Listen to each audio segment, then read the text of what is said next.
This video is going to show you how to create a MySQL database.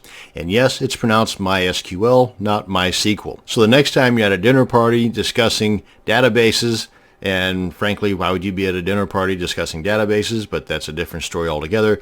Now you won't sound so much like a dork.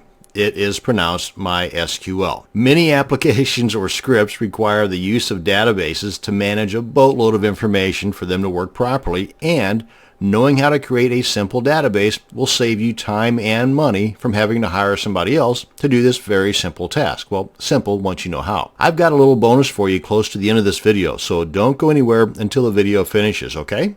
Okay, let's get started. Oh, and be sure and have a notepad or pen and paper handy to copy some of this info down. It's going to come in pretty handy. Now, we log into our cPanel control panel. Come on down here to Databases.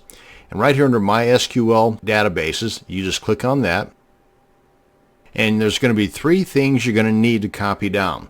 That's the name of the database, the name of the username, and the password for that username. So, starting at the top, working our way down.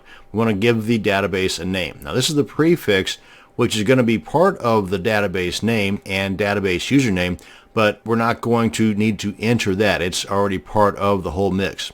Let's just give it a name and click on Create Database. See? Pretty simple so far.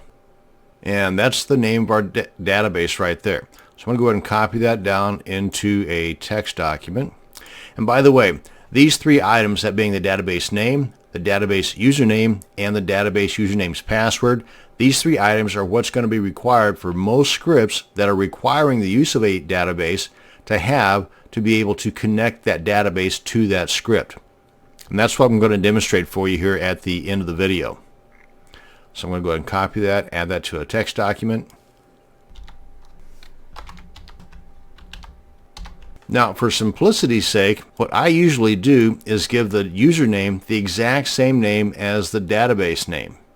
And so far, I've never run into any problems doing things this way. So, hey, if it ain't broke, why fix it, right?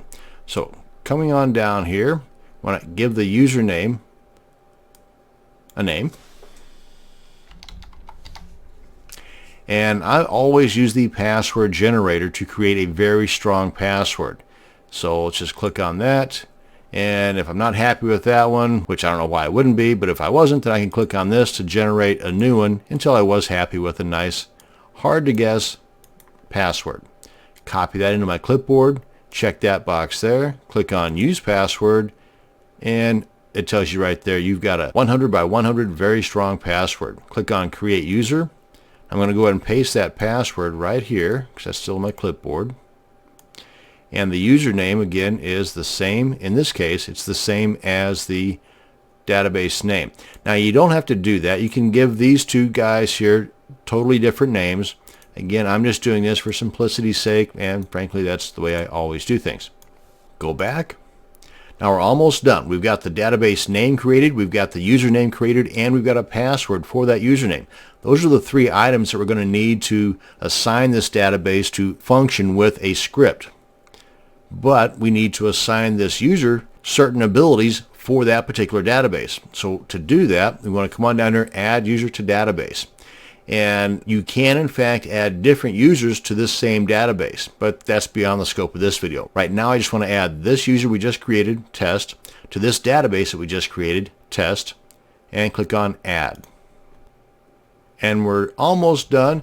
These are the various privileges for that database. Now, there are some scripts, very few, but some scripts that only require you to have certain permissions or privileges for that database to work for that username. Most of the time, I just don't want to come back here later on and add a particular privilege. So I just check that box right there, give them all the privileges. Again, unless specifically telling you not to, I just go ahead and grant all privileges to that user for that database, click on Make Changes, and we are good to go. Go back. And we're done. That database is created.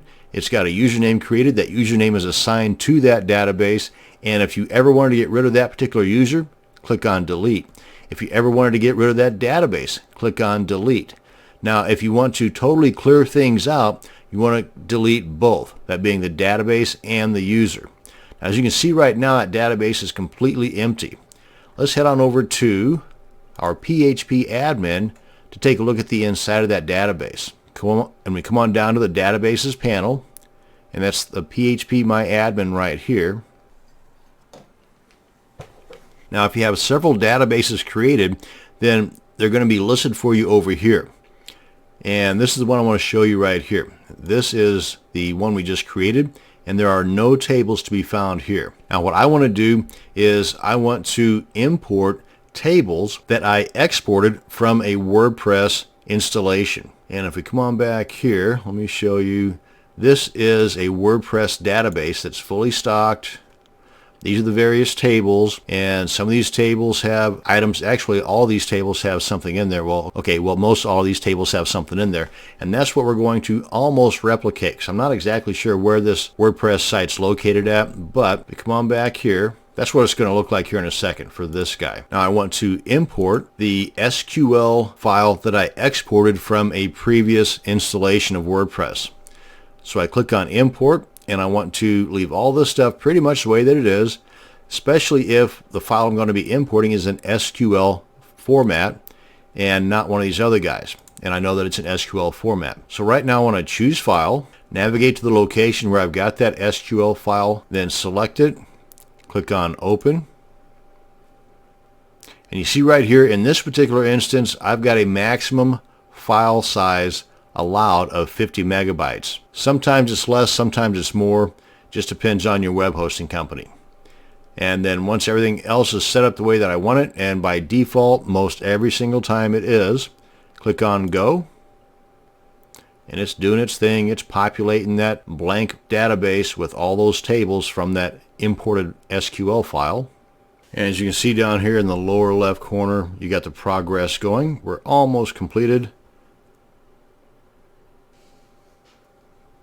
And import has been successful. Got 247 queries executed, and here we are. We can see all the various tables that were imported or created from that imported file, and come back here and look at the structure. There you go. And that's how you can not only create a MySQL database, but how you can import an SQL file to automatically populate that database. That's going to bring us to the end of this video on how to create a MySQL database. Thanks for watching.